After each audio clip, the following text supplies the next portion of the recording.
मंत्री गणेश नाईक यांनी पुन्हा एकदा शिंदेंच्या शिवसेनेवर हल्ला केलाय। अधिकाऱ्यांना हाताशी घालून केलेली चुकीची कामं पाडणार, नगरविकास खात्याने नियमांच्या बाहेर जाऊन स्थगिती दिलेल्या इमारती पाडणार असं त्यांनी म्हटलंय। रहिवाशांचे खोटं प्रतिज्ञापत्र घेऊन बांधले जाणाऱ्या टॉवर्सचं काम थांबवणार असं विधान त्यांनी केलेलं आहे।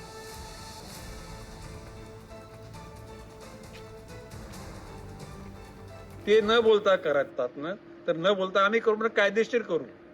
हे जे मी बोललोय ह्या बिल्डिंगी तोडायच्यात, तोडल्याच जातील। राहुल गेटे उपायुक्त अतिक्रमण असताना त्यांनी वाशीच्या वॉर्ड ऑफिसरला आदेशित केले होते तोडून तोडा। त्यावेळेला कोणीतरी तात्पुरती स्थगिती म्हणून त्या ठिकाणी स्थगिती दिली गेली। मस्तीमध्ये काम केलेले आहेत ना। मी मगाशी बोललो चोर के चोर ऊपर से शिरजोर।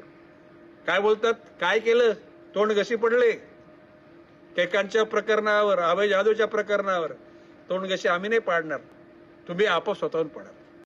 तुमच्या नवी मुंबईच्या नेत्यांचं पूर्वी स्वप्न होतं की मुख्यमंत्री बनायचं त्यांचं स्वप्न होतं। तुम्हाला सगळ्यांना माहिती आहे ते बनता आलं नाही, म्हणून कदाचित देवेंद्रजी आणि एकनाथ शिंदेबद्दल जी काही असूया आहे आणि त्या असूया पोटी त्या मत्सरापोटी एकनाथ शिंदे साहेबांवरती टीका केली जाते। देवेंद्र फडणवीसांवरती डायरेक्ट टीका करता येत नाही, म्हणून लेकी बोले सुने लागे अशा पद्धतीची कृती त्यांच्याकडनं सुरू आहे।